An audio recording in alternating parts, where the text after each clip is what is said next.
with Christianity में the three books, that is the book of Job, the book of Lamentations and the book of Ezekiel, इन तीनों books में हमें कुछ precious stones के बारे में इंफॉर्मेशन जानने को मिलती है.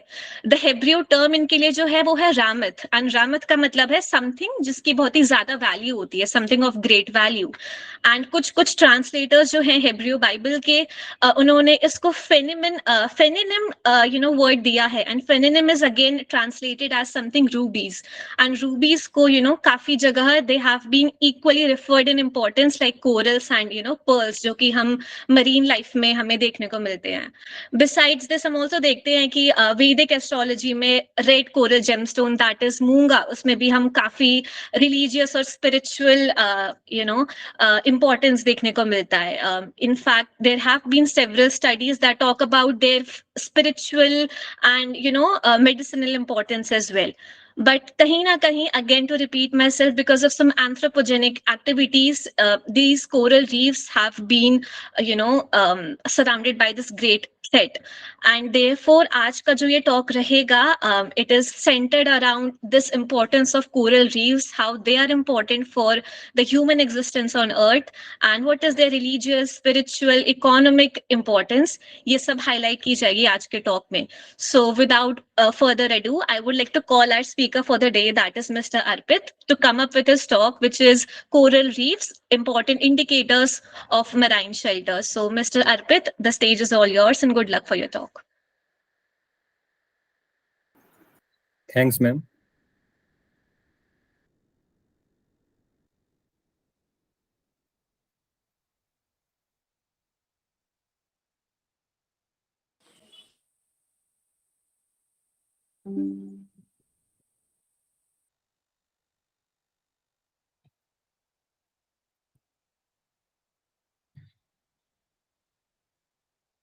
Respected members, कोरल रीफ, यह शब्द आपने अपनी रोजमर्रा की जिंदगी में जरूर सुना होगा. 7वीं 8वीं के एनसीईआरटी से लेकर हायर एजुकेशन के मराइन बायोडायवर्सिटी रिसोर्स के एस्पेक्ट्स में यह शब्द चर्चा में रहता है.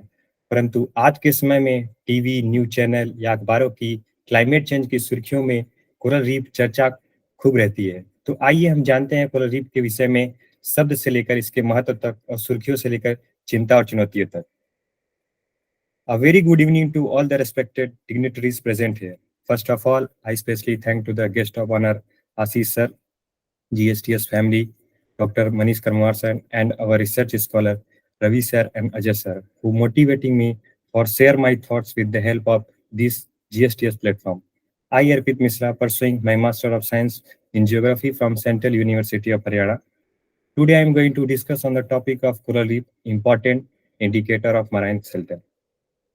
Today, the objective of my talk is holistic aspects of the coral reefs, geolocality and importance of coral reefs, climate change and coral bleaching, mitigation and strategy for coral reefs.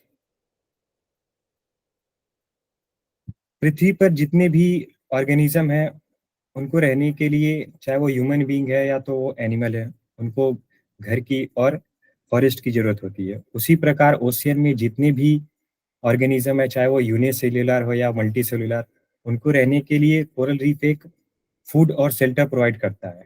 Coral reef ocean का सिर्फ 1% है, लेकिन वो 25% organism को food और shelter provide करता है.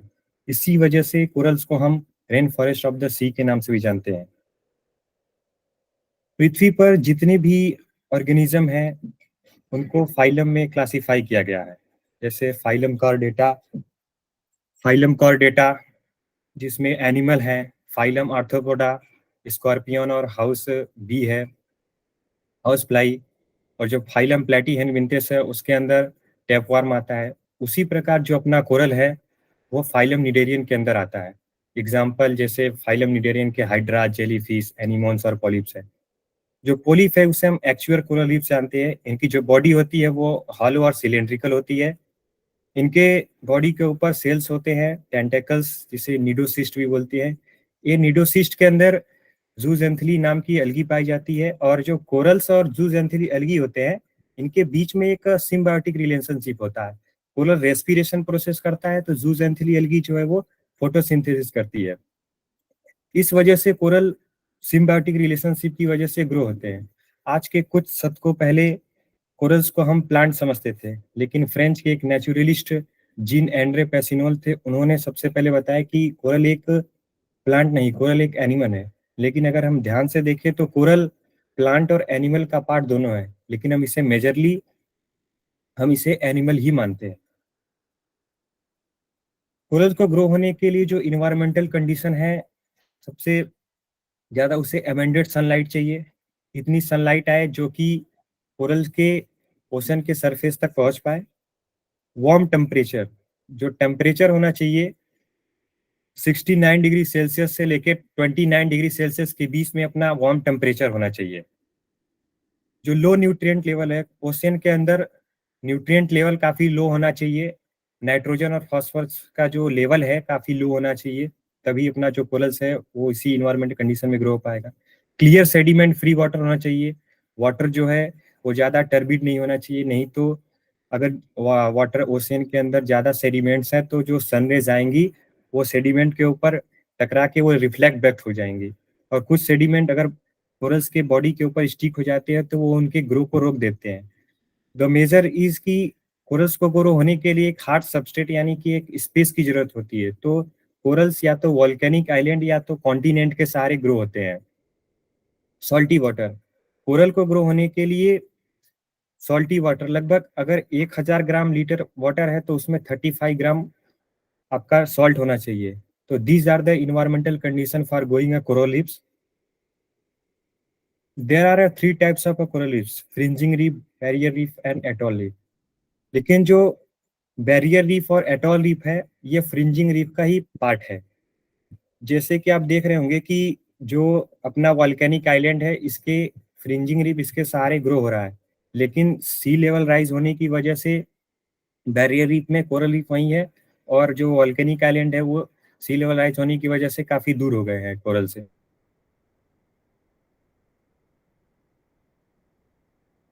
Rise हो जाता है या तो अपना वॉल्केनिक आइलैंड है या वो सब्सिडाइड कर जाती है, जिसकी वजह से एटोल बन जाता है। एटोल यानी कि जो घोड़े की नाल होती है वो उसका शेप ले लेता है अपना कोरल रीफ का स्ट्रक्चर, और इसके बीच में एक लैगून ले का निर्माण होता है।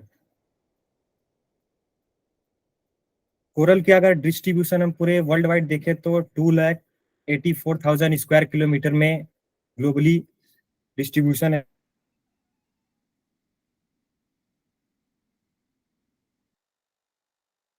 इक्वेटर से 30 डिग्री नॉर्थ और इक्वेटर से 30 डिग्री साउथ पाए जाते हैं।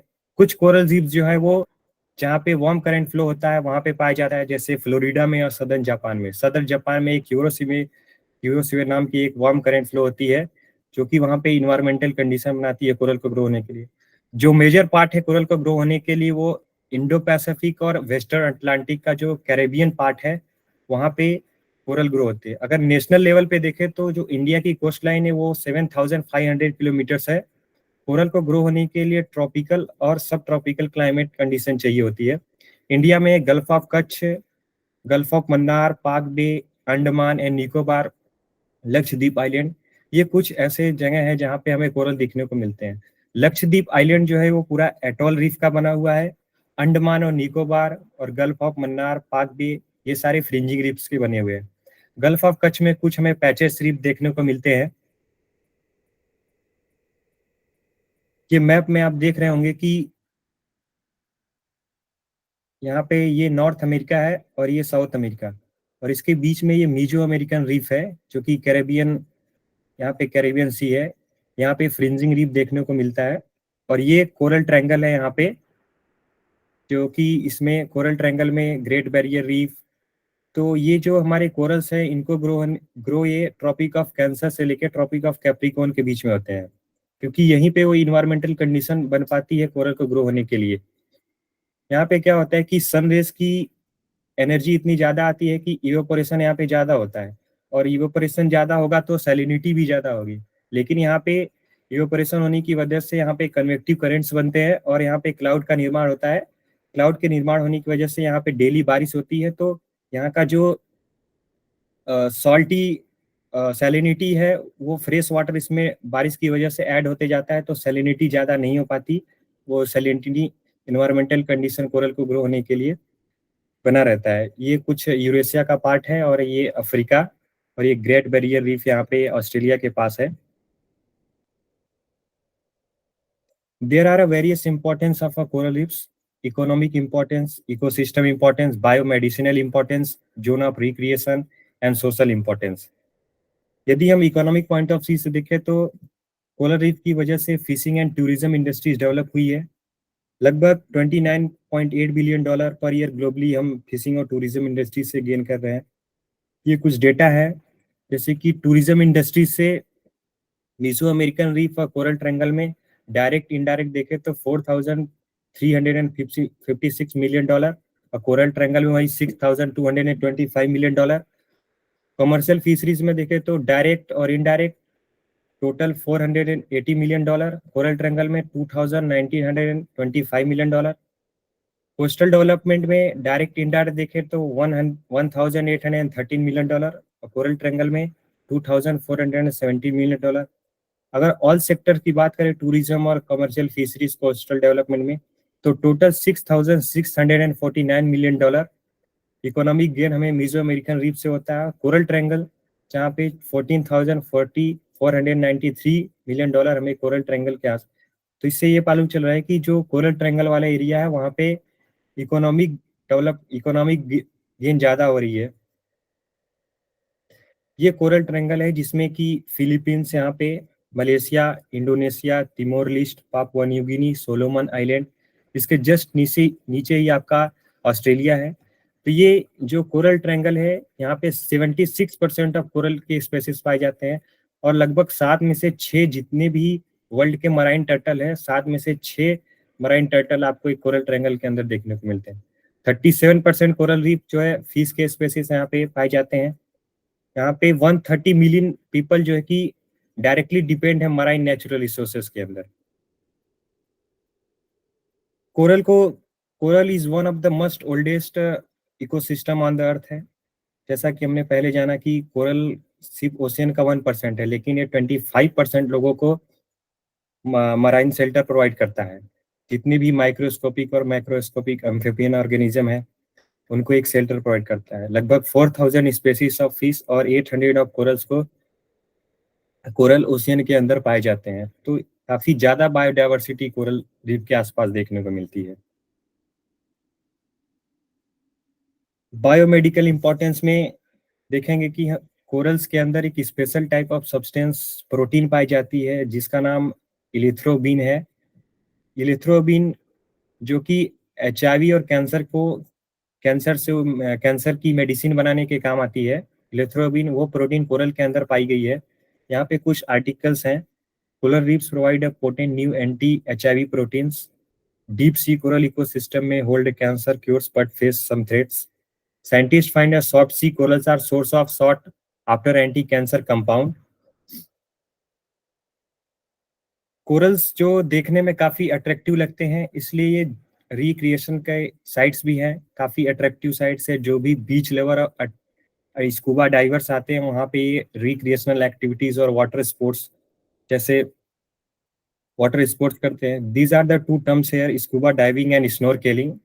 जब ऑब्जर्वर स्कूबा डाइवर्स यदि ओशन के डीप जाके कोरल्स को ऑब्जर्व करता है तो उसे हम स्कूबा डाइविंग बोलते हैं। अगर वहीं ऑब्जर्वर अगर नियर द ओशन सरफेस रह के कोरल्स के इकोसिस्टम को देखता है तो उसे हम स्नोरकेलिंग बोलते हैं। अगर हम सोशल इंपॉर्टेंस देखें तो हमें यह मालूम चलता है कि कोरल्स ओशियन के अंदर काफी वेव एक्शन होते हैं जिन्हें हम टाइड बोलते हैं। तो जो अपना कोरल रीफ है एक नेचुरल बैरियर का काम करता है ओशियन के अंदर। जैसे जो वेव आ रही है वो वेव की स्पीड को कम करती है कोस्टल एरियाज तक पहुंचने के लिए।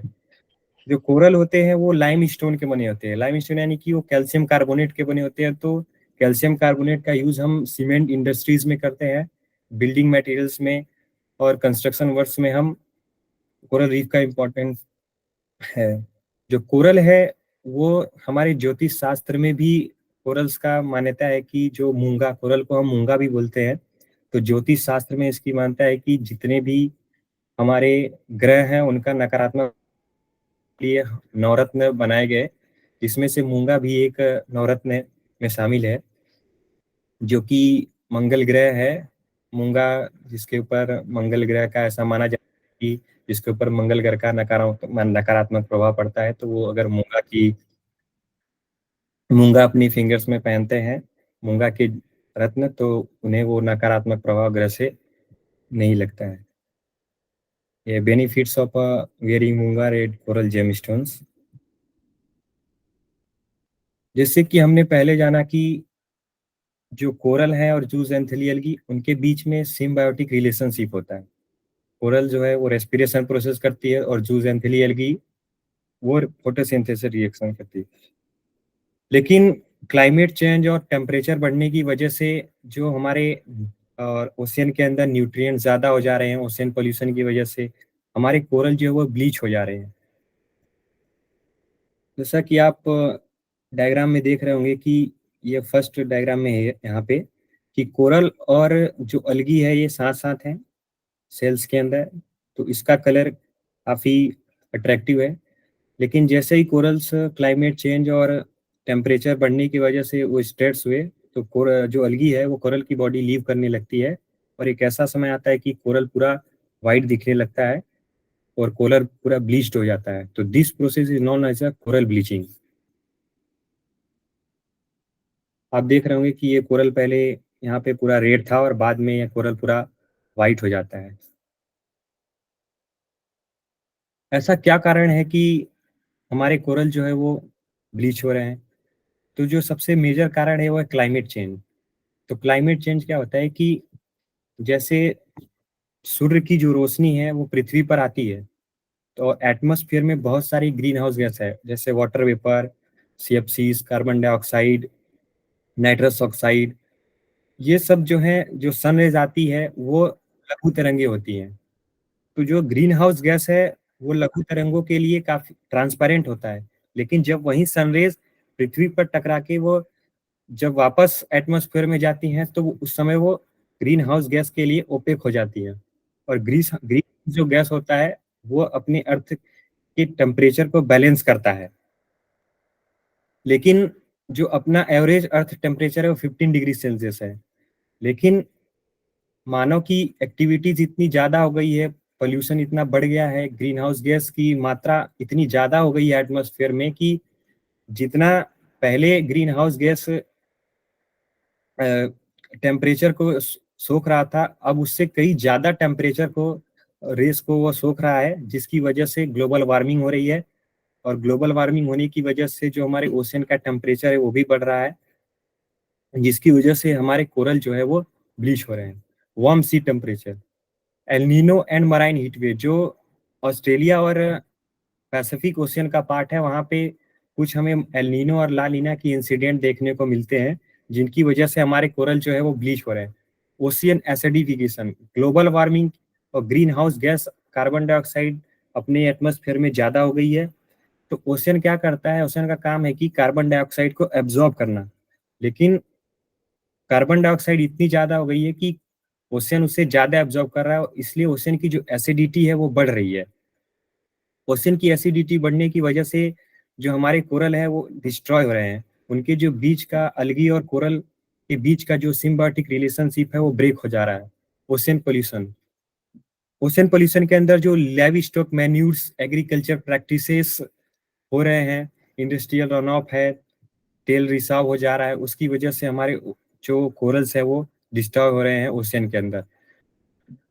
नाइट्रोजन और फास्फोरस की जो वैल्यू है वो अगर अचानक से ओशियन के अंदर बढ़ जाती है, न्यूट्रिएंट लेवल जिससे कि हम ओलिगोट्रॉफिक वाटर होता है, जो कि काफ़ी लेस न्यूट्रिएंट होता है, जिसके नाइट्रोजन और फास्फोरस। लेकिन जो कोरल्स हैं, अगर वो हाई न्यूट्रिएंट हो जाता है ओशियन के अंदर, नाइट्रोजन और फास्फोरस की मात्रा ज़्यादा बढ़ जाती है, जिससे वजह से कोरल्स जो है वो ब्लीच होने लगते हैं। वाटर टर्बिडिटी की वजह से, जैसे कि हमने पहले जाना कि अगर वाटर टर्बिड है तो जो सनरेज आएंगी सेडिमेंट के ऊपर टकरा के वहाँ पर वापस रिफ्लेक्ट बैक हो जाएंगी, और कुछ अगर ज्यादा सेडिमेंट है तो वो कोरल्स के बॉडी के ऊपर स्टिक हो जाते हैं, जो कि उनके ग्रोथ को रोक देते हैं। वो कुछ एंथ्रोपोजेनिक थ्रेट्स हैं, जैसे ओवर फिशिंग है, इंडस्ट्रियल रन ऑफ है, अनसस्टेनेबल फिशिंग प्रैक्टिसेस की वजह से भी हमारे जो कोरल है वो ब्लीच हो रहे हैं। जैसे कि फिशिंग को पकड़ने के लिए हम नेट का यूज करते हैं, साइनाइड और ब्लास्ट फिशिंग का प्रयोग कर रहे हैं, तो उसकी वजह से जो कोरल्स के अंदर काफी डिस्टरबेंस देखने को मिल रहा है। ये कुछ आर्टिकल्स हैं। Maldives coral reefs under stress from climate change, research survey reveals over 60% of coral bleach. Australia Great Barrier Reef suffers extensive coral bleaching as a scientist fear seventh mass bleaching end. Australia में seventh mass bleaching event चल रहा है 1998 से, फिर 2002 में, फिर 2016 और फिर 18-20 में, फिर ये अभी 2024 में ये सेवेंथ मास ब्लीचिंग इवेंट चल रहा है यहाँ पे। Pacific corals thrive during strong एलिनो। जो पैसिफिक ओशियन है वहाँ पे एलिनो की वजह से काफी कोरल्स हमारे डिस्ट्रॉय हो रहे हैं। ओवर फिशिंग, कैरेबियन सागर और जो पैसिफिक आइलैंड है फिशरीज के, IUCN का एक रिपोर्ट है कि ओवर जो कैरेबियन और पैसिफिक आइलैंड है वहाँ पे ओवर फिशिंग की वजह से हमारे जो रीफ है उनकी जो डाइवर्सिटी है वो कम हो रही है। आइए हम समझते हैं ला नीना और एल नीनो के कंडीशन के बारे में। जैसे कि पहले हम नॉर्मल कंडीशन यानी ला नीना कंडीशन के बारे में समझेंगे। जो ये सेंट्रल पैसिफिक है यहाँ पे ज़्यादा सन रेज पड़ती है, तो यहाँ पे जो सेंट्रल पैसिफिक है अपना वार्म हो जाता है। और यहाँ से जो साउथ ईस्ट ट्रेड विंड चलती है, और यहाँ पे लो, ऑस्ट्रेलिया के पास यहाँ पे लो प्रेशर जनरेट होता है, यहाँ पे हाई प्रेशर जनरेट होता है। तो यहाँ जब इवेपोरेशन ज़्यादा हो गया तो यहाँ की पानी कम हो जाती है। तो यहाँ से जो साउथ ईस्ट ट्रेड विंड की वजह से यहाँ से पानी आएगी और अपवेलिंग होता है, जिससे कि कोल्ड वाटर होते हैं और न्यूट्रिएंट रिच होते हैं। तो यहाँ पे फिशिंग इंडस्ट्रीज उस टाइम काफ़ी डेवलप होती है। तो यहाँ पे जो पानी खाली हुई है वह उसको फिलअप करने के लिए यहाँ से स्ट्रॉन्ग ट्रेड विंड चलती है, ईस्टर्लीज, और फिर यहाँ पे कन्वेक्टिव करेंट्स बनता है ऑस्ट्रेलिया के पास, और यहाँ पे क्लाउड बनते हैं। यहाँ पे बारिश होती है अच्छी, और उस टाइम पे साउथ अमेरिका में यहाँ पे काफ़ी सूखा पड़ता है। और सेम उसी टाइम में यहाँ पे जो मेडागास्कर है या इसके जस्ट बगल में यहाँ पे मस्करीन आइलैंड है, यहाँ पे हाई प्रेशर जनरेट होता है, जो कि साउथ वेस्ट मानसून एशिया में आता है उसकी वजह से। तो जब यहाँ पे लो प्रेशर होता है, तो जब यहाँ पे जो बादल्स बनते हैं, तो ये लो प्रेशर यहाँ आते हैं और फिर साउथ वेस्ट मानसून में काफ़ी मदद होता है लानीना की वजह से। जब लानीना की कंडीशन एशिया इंडियन ओशियन में पड़ती है तो उस वर्ष बारिश काफ़ी अच्छी मानी जाती है। तो यहाँ पे जो वार्म करंट आ रहे हैं ऑस्ट्रेलिया के जो ग्रेट बैरियर रीफ है वहाँ के कोरल्स को डिस्ट्रॉय करते हैं।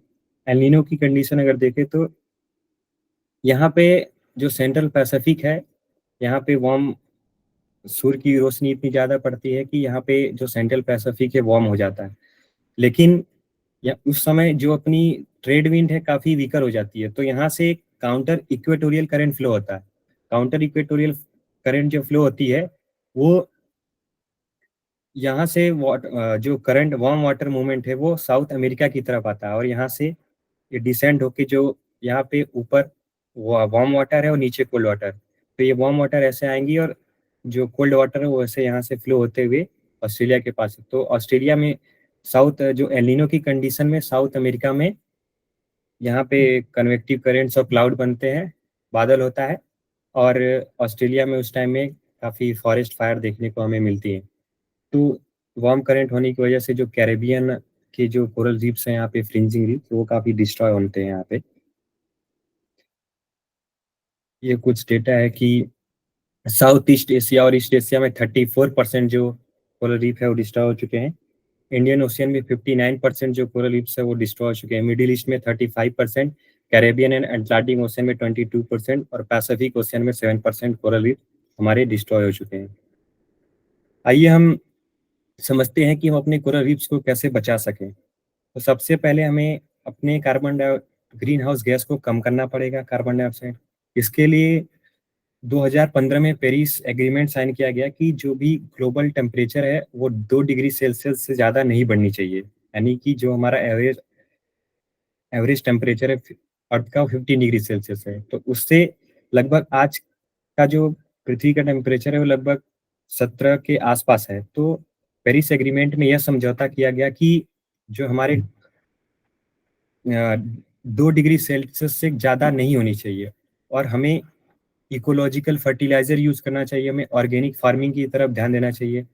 और ग्लोबल और रीजनल लेवल पे मॉनिटरिंग की जा रही है, जैसे कि ग्लोबल लेवल पे global coral reef monitoring network बनाया गया है, और इंडियन ओशियन में नेशनल रीजनल लेवल पे coastal ocean reef development Indian ocean में, और फिर कोरल ट्रांसप्लांटेशन और हीट रेजिस्टेंट अलगी, ये साइंटिस्ट द्वारा काफी ज्यादा प्रयास किया जा रहा है।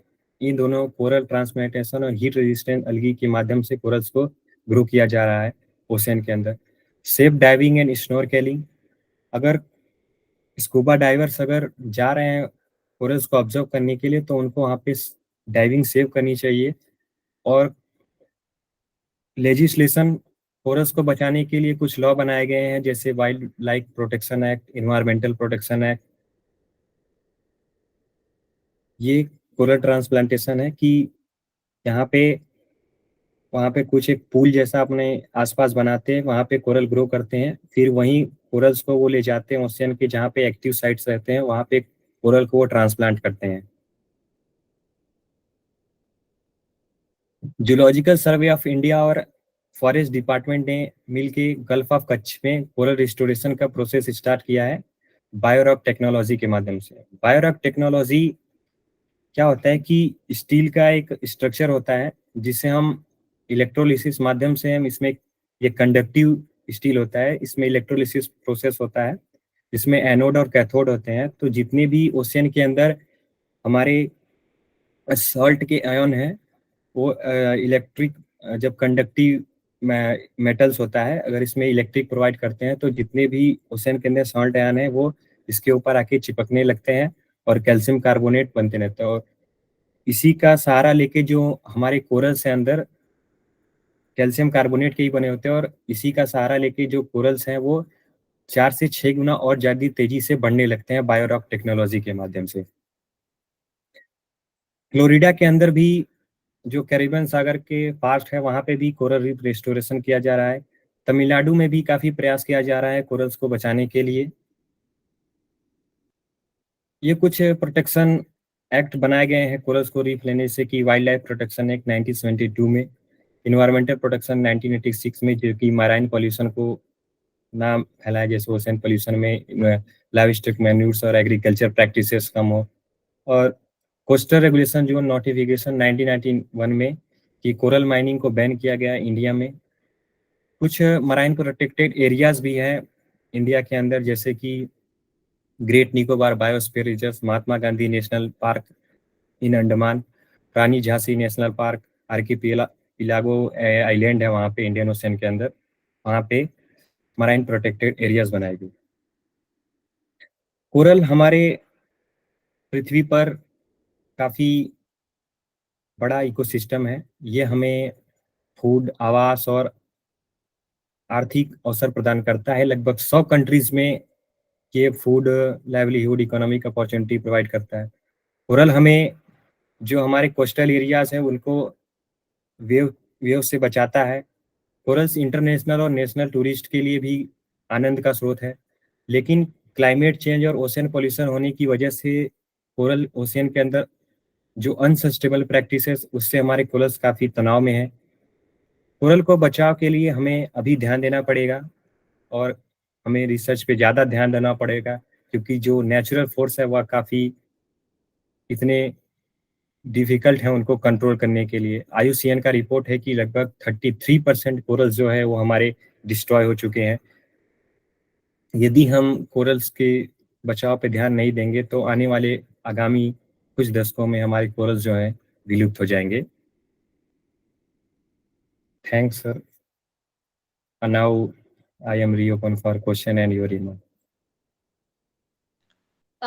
Thank you so much Harpreet, एक काफी ज्यादा इन्फॉर्मेटिव टॉक था। एंड ऐसे टॉपिक्स हमें यूजुअली GSTS में कम देखने को मिले over a period of time, लेकिन ज्योग्राफी सेंटर्ड या फिर मरीन लाइफ, ओशन लाइफ के around. So this topic which was also about corals, काफी फैसिनेटिंग टॉपिक है। बट आज हमें पता चला कि काफी इंट्रिकेसीज, काफी इन डेप्थ नॉलेज भी है जो हमें नहीं पता है। एंड आपके टॉपिक ने डेफिनेटली हमें वो इन डेप्थ एनालिसिस दिया है, लिटरली एंड मेटाफोरिकली कोरस का। तो अभी आई थिंक आपका जो टॉपिक था ऑल्सो जो 2023 का वर्ल्ड कोरल रीफ प्रोटेक्शन या कंजर्वेशन डे जो होता है 1 जून को जो मनाया जाता है, उसके 3 पॉइंटर्स थे 2023 वाले इवेंट के, which was reef resilience, protect, restore and sustain. And I think आपका जो टॉक है उसने ये तीनों एस्पेक्ट्स को बहुत अच्छे से यूटिलाइज किया कि हम कैसे रीफ्स को प्रोटेक्ट कर सकते हैं, कैसे उन्हें रिस्टोर कर सकते हैं, एंड कैसे उन्हें सस्टेन किया जा सकता है। So it was again 2023 reef conservation day के आइडियल्स को आपने प्रॉपरली अपने टॉक के थ्रू दर्शाया। कुछ हमारे पास क्वेश्चंस हैं जो हमारे कुछ एंथुसियास्टिक स्पीकर्स ने आपसे पूछे हैं। So the first question is by मंथन तरले, एंड ये पूछ रहे हैं, इनका question is centred around the coastal communities. तो वो पूछना चाह रहे हैं कि जो ये कोरल रीफ्स का डिक्लाइन है या फिर जो डिग्रेडेशन जो इनका हो रहा है, ये कोस्टल कम्युनिटीज को कैसे इम्पैक्ट करेगा। और it's not about a specific country centred coastal communities but coastal communities around the world. तो ग्लोबली जो कोस्टल कम्युनिटीज हैं वो कैसे इम्पैक्ट होंगी with the decline of coral reefs, and हम लोग कैसे खुद को तैयार कर सकते हैं ऐसे किसी चेन से बचने के लिए, या फिर कोस्टल कम्युनिटीज को बचाने के लिए एंड कोरल रीफ्स को बचाने के लिए। जैसे कि हम जान रहे हैं कि जो कोस्टल कम्युनिटीज है वो पूरा फिशिंग इंडस्ट्रीज पे डेवलप रहती है, वो उस पे ही निर्भर है पूरा फिशिंग इंडस्ट्रीज पे। अगर कोरल हमारे डिस्ट्रॉय हो जाए तो फिशिंग इंडस्ट्रीज भी बंद हो जाएगी, और जो कोरल कम्युनिटी है फिर उन्हें माइग्रेट करना पड़ जाएगा वहां से। तो कोरल की जो कम्युनिटी है वो वहां से माइग्रेट कर जाएगी। तो इसके लिए हमें कोरल को बचाना पड़ेगा, जिससे कि फिशिंग इंडस्ट्रीज अपनी बनी रहे, और जो कोस्टल एरियाज के लोग हैं, कम्युनिटीज है, वो भी अपनी जगह पे बने रहे। और जो कोरल्स हैं वैसे कि वो खुद ही, जैसे कि हमने बताया अपने पीपीटी में, कि जो कोरल्स होते हैं वो वेव एक्शन जो होते हैं टाइड्स, वो कोस्टल एरियाज के लोगों को, जो कोस्टल एरियाज है वो इरोजन से बचाता है। जो वेव होता है वो वेव को रिड्यूस कर देता है वहां तक आने के लिए। तो हमें कोरल को बचाना चाहिए, नहीं तो जो हमारी फिशिंग इंडस्ट्रीज है वो भी लॉस हो जाएगी, और जो ग्लोबल कम्युनिटी है वो भी, हमें उस वहां से ग्लोबल कम्युनिटीज जो है उसको माइग्रेट करना पड़ जाएगा और सेंट्रल रीजन में। All right, very well answered mister Arpit. And next question में जाने से पहले मैं please request you to stop the screen sharing, then we can thank you so much. Okay, so जो next question है, ये भी जो हमारा previous question था around coastal communities, उसी के around linked है। तो this question is being asked by Mr. Saurabh Singh, and ये पूछ रहे हैं जो again जो indigenous communities होती हैं वो coral reefs के around बहुत टाइम से वो रह रही हैं, they have been a part of that environment। तो उनकी जो ट्रेडिशनल नॉलेज है उस एरिया के बारे में, उस कोरल रीफ्स के बारे में, मे बी जो उनके एनवायरनमेंट का एक पार्ट है, उनकी एम्बियंस का एक पार्ट है, तो उनकी जो ट्रेडिशनल नॉलेज है वो कैसे हम इनकॉर्पोरेट कर सकते हैं कोरल रीफ्स को बचाने के लिए। तो कैसे हम यूज कर सकते हैं उनकी ट्रेडिशनल नॉलेज ऐसे कोस्टल कम्युनिटीज की। मैम, जैसे हम जान रहे हैं कि जो ट्रेडिशनल कोस्टल कम्युनिटीज हैं वहाँ पे जो कि प्रीसियस स्टोन्स, कोरल से प्रीसियस स्टोन्स बनते हैं। तो जो ट्रेडिशनल कम्युनिटीज है वो प्रीसियस स्टोन्स को, उनके लिए काफ़ी फायदा होता है, वो ले जाके मार्केट में उसको सेल करते हैं, उनको बेनिफिट होती है उसकी वजह से। तो जो ग्लोबल कम्युनिटीज हैं उनको लोगों को बताना चाहिए कि ये जो ओशियन है उनके अंदर ये कोरल रीफ काफ़ी प्रीसियस स्टोन्स हैं, इसका यूज करना चाहिए उन्हें, उनको बताना चाहिए लोगों को, कोस्टल एरियाज के जितने भी ट्रेडिशनल कम्युनिटीज हैं। तो मैं ये बोलना चाहूँगा कि जो कम्युनिटीज है उनको प्रीसियस स्टोन्स के बारे में लोगों को काफ़ी बताना चाहिए।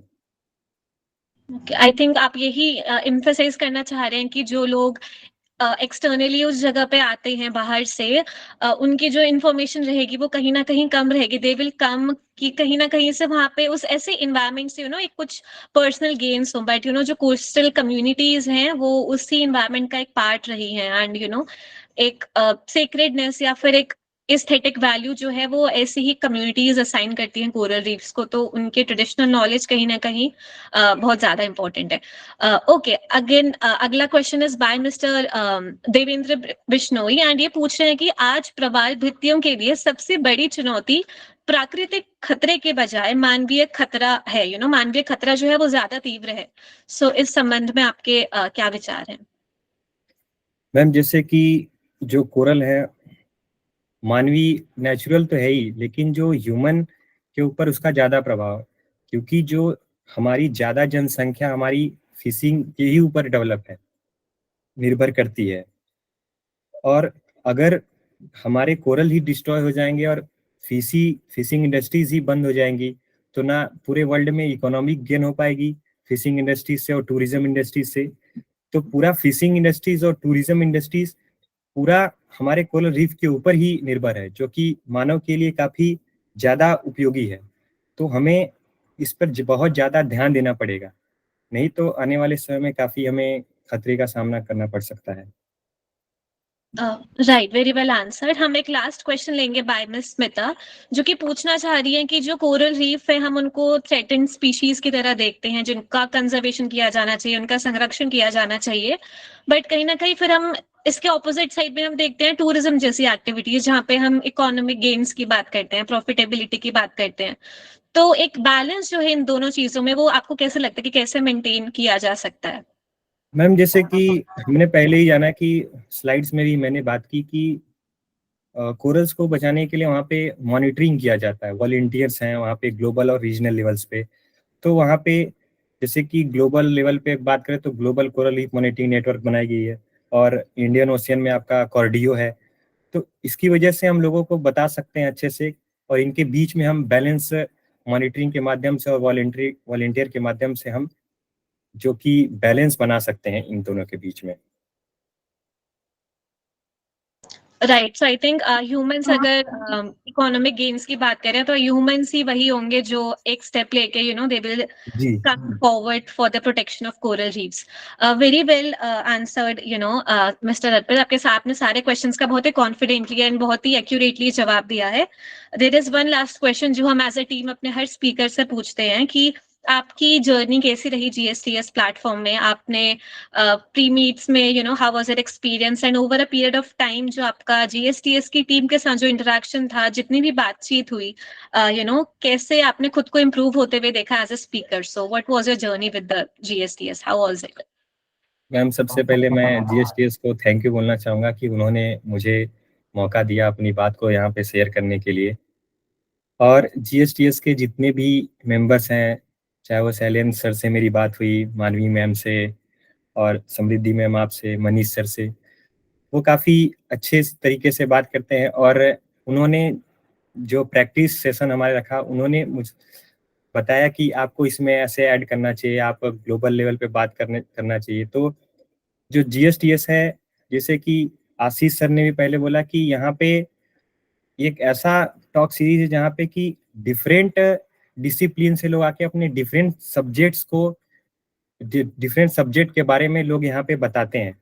तो ये काफ़ी अच्छा है। आने वाले समय में इसमें बहुत सारे लोग जुड़ेंगे, और हमारे सेंट्रल यूनिवर्सिटी ऑफ हरियाणा से भी कई सारे बच्चे टॉक सीरीज में आगे पार्टिसिपेट करेंगे।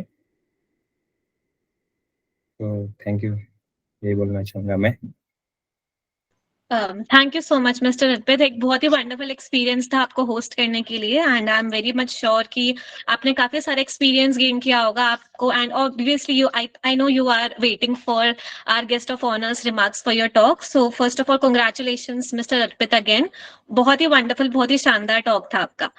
And before calling our guest of honour, I think हम एक पूरे ही टॉक सेशन से जो अर्पित ने दिया, there is this one aspect of how to bring action, how to start acting for the conservation of coral reefs. तो एक scholar है who is Nancy Knowlton, and एक ये स्कॉलर रही है कोरल रीफ्स की, एंड ये कहती है कि I watched the coral reefs that I studied as a student vanish in the blink of an eye, and for decades I wrote and spoke of ocean obituaries, but She emphasizes that the big scary problem without solutions lead to apathy and not action.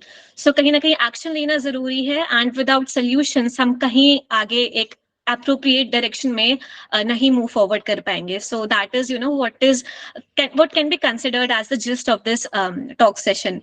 So as we have concluded our today's presentation, now I would like to call again our honorable guest of honor for this evening, Dr. Ashish Kumar. So sir, please come up and अपने suggestions, insights and inputs दीजिए अर्पित के talk के लिए as well as हमारे platform के लिए. So sir, it's over to you. Thank you, Samriddhi. Actually, it was a very nice talk by Arpit, and he has covered, I think, all the points. But I have to say something, so I must say, like some biological part. Okay, because I am from biology background, so I will speak something about the biology of corals. Okay, so actually, although he has emphasized on the phylum, it belongs to Cnidaria, okay, or Nidaria we call it, and this belong to the class Agnatha. Agnatha is the class of these animals where this belongs to. Okay, and actually these animals are especially special from other animals because they secrete chemical, okay, that is calcium carbonate, and that calcium carbonate make an outer covering of these animals, okay, which provide specifically protection and shelter for those animals. And when these animal dies, and calcium carbonate accumulate at a place, and that finally makes a reef type of structure, and this reef provides shelter for another animals, okay, like fishes and other sea animals. Other than that, it also provide food for large number of animals, including humans also. Okay, and if we talk about the growth, like where they grow, actually these reef grow mainly on warm water and shallow water. It should be warm, and most important condition, it should be agitating water. Okay, and see, if we talk about the origin, as Samriddhi already told that its importance of corals in different religions. Okay, and if we talk about the coral reef, it was originated millions of years ago. And if we talk about the uh, period, like origin of life has been divided in different periods. Okay, so coral reefs were originated in early Ordovician period. Okay, and since that time, those were continuously growing. But since last many decades, these coral reefs are uh, extensively uh, decayed. Okay, what I wanted to say, like since 1950, about 50% of the coral reefs has been decayed. Okay, so it is a big question for all the human being.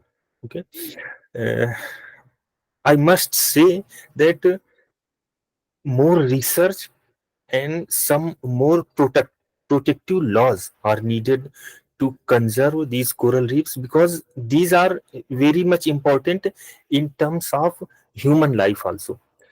Why? Because as Arpit told that how these are important economically for the human being. Other than that, it is also important for the environment. Why? Because coral reefs are like a very important ecosystem in the water. Okay, that's why it is also told as rainforest of the sea, because it occupies most of the diversity of the sea life, and other than that it is also involved uh, in the exchange of nutrient materials of the ocean. And other than that, see, coral reefs are very much important in the life of tribals who are staying near to the ocean. Okay, uh, in either we talk about the economy, or we talk about the food of the tribals. Okay, so as someone also asked, how can we save these corals? Actually, we need the sustainable development for that. uh, like, okay, we we are bound to use coral reef, but we have to use in such a way so that coral reefs should also sustain along with our use. Okay, so these are I must say, these are few points uh, which are which I wanted to emphasize for the talk of Arpit, although he has taken most of the points. Okay, and I must thank to Manish sir, and I must thank to uh, GSTS community, because I'm very much happy that community has taken all like people from different background and from different universities, and as I have seen, uh, communities continuously increasing in in terms of its membership and members. Okay, so I must congratulate to all the members of the society. Okay, and mm, I must congratulate to the leader of the team member, Manish sir. Thank you, sir. Thank you. Thank you so much sir, आपके insights के लिए, आपके inputs के लिए and आपके suggestions के लिए, and I am very much sure कि अर्पित उन एम्फसाइज्ड पॉइंट्स को जरूर अपनी रिसर्च का एक पार्ट बनाएंगे and he will make it more intricate and more in depth. Also sir, sir ने एक बहुत इंपॉर्टेंट पॉइंट बोला था कि यू नो कोरल रीफ्स जो हैं बहुत मिलेनिया से you know they have been existing, and I also came across this very important fact कि एक साल में एक coral reef only grows about 2 to 10 centimeters, which is like very slow growth rate. So you know we should also understand कि इतना कम, अगर हम एक किलोमीटर या फिर समथिंग हम अगर एक कोरल रीफ को देख रहे हैं तो it might have been a work of centuries to make such a big coral reef. So that should be an inspiration enough for us to you know conserve these natural sites. So with this, and thank you so much sir again for your valuable comments, and proceeding further, I would now like to call upon the speaker for the next Sunday, Miss Ayman Khan, who will be speaking on the topic the roles of films. And so we see there is this shift from this world of oceans to the world of cinema.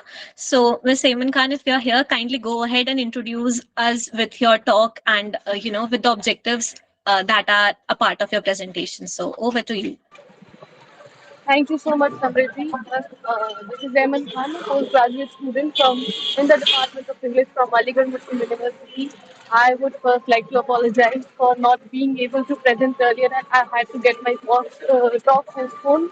And secondly, I'm traveling outside, so I could not turn my camera on. And in the next session, as I move on, I will conduct an introspective analysis on the role of film in disseminating propaganda and establishing ideologies across different historical periods and nations. Now, I would to discuss the objectives of my talk, which are to examine the role of films in disseminating propaganda, and this I will do by portraying various historical periods from different nations, including the German cinema before the World War II, the Neo Ottoman Empire under the Erdoganian regime, and the recent trends in the Indian film industry. I will also analyze the various techniques employed used in film propaganda and their impact in shaping the public correspondence through manipulation of truth and narratives of films. I will talk about the malleability of films in serving these diverse ideologies. And why talk basically, the third point of this objective is that it will focus on the relationship between films and propaganda and how power structures bring to light questions like how films have been used to reinforce existing power dynamics.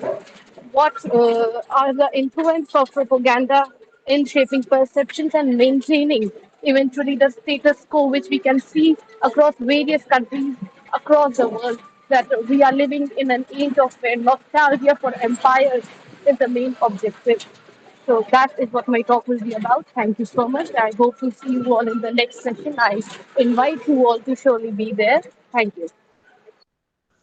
Thank you, Miss Aman, and we are very much eager to listen to you and explore the world of cinema through your lens. And therefore, I invite each and every one of you to please be a part of our next session, which is GSTS 160th. So now, as we are confronting with the conclusion of this talk, I would now like to hand over the stage to Dr. Manish Kanwar for proposing the vote of thanks. Thank you, Samriddhi, for giving me this opportunity. A wonderful session. Uh, First of all, about the coral reef, I don't have no idea about the coral reef and the techniques and the scientific terminology which was used by our speaker and as well as Dr. Aziz. But what I gathered from, because I'm a history student and teacher, so what I gather from a whole perception, need of conservation. So every point of time, we need of conservation of the coral, each and every like aqua conservation. We need more aqua conservation, and this is very new for the everyone, because किस किस चीज को हम conserve करें. This is the most important thing. Whenever we put the point, we need a conservation. So definitely we need a robust mechanism, and mechanism starts from the human being. We created each and everything, and now we are destroying each and everything. So, so this is restriction or self-reliance. The self-restriction is the most important part and parcel of the everybody's life. Suppose that we have money, so it's not mean that we purchase each and everything twice and thrice. Suppose that we need furniture, and my furniture is new, so we can restrain ourselves to purchase the new furniture, because I link to the environment, and this is the same, we link to the coral reef, because the wonderfully depicted by Arpit that how the coral bleaching was there. That was the very astonished part of his presentation. Everywhere bleaching, that means the how the coral is bleaching from a very nuanced color to the white color. And though white is interesting color, but the color was by faded, and that PPT. And the last PPT was very fantastic, that somebody told that kindly stop the sharing. That was very fantastic, how the vibrant color, if we protect the coral, this is the vibrant color around us, and we love colors, everybody knows. So this much idea I can give about the coral bleach, because the Arpit and Dr. Aziz has given a very very interesting portrait about. And for this talk, though the talk is slow, but the difference between the intellectual talk and the popular talk. So the popular talk, it's very easy to give, and intellectual talk, we have to pinpoint it. So this talk maybe sometime it's a little boring. And why this is boring, I'm not talking about the boring in the sense of negative. Why? Because the speaker and for each and everyone talk pointed argument, and this is the difference between the contemporary Prime Minister Modi and the former Prime Minister Manmohan Singh. The two different ideas. So, and thank you, Arpit, for giving us a wonderful depiction. Though in the earlier interaction, you were a little hedgy, but right now your hand gesture and you included each and everything we have suggested you. Thank you, Ankit and whole Central University of Haryana team and Professor Seema ma'am. So really it's a wonderful journey starts from Ravi Bisnoi and Saurabh and Arpit, and now it's culminated to the others also. Thank you, Central Institute of Haryana students and the teacher for joining us and giving us a boost. And as usual, Dr. Assis, yesterday I told, even I didn't connect Dr. Assis through the conversation via one of my friends, Dr. Amod. So thank you, Dr. Assis, for giving us a wonderful depiction about your idea, and you input some biological terms and how we protect the coral in the biological terminologies. Thank you, Assis sir, for joining us. And as usual, Samriddhi, to give us a productive and glamour side of the coral reef as usual. And so it's interesting, the Central Institute Haryana to Jamia Millia Islamia to Aligarh University. So we are moving ahead. Thank you very much, my moderators, other moderators, my graduate, postgraduate, MPhil and PhD students, and my fellow colleagues from the different departments. Thank you very much. So it's time to signing off. So again, Samriddhi, can we leave? Because I'm not seeing the Manvi and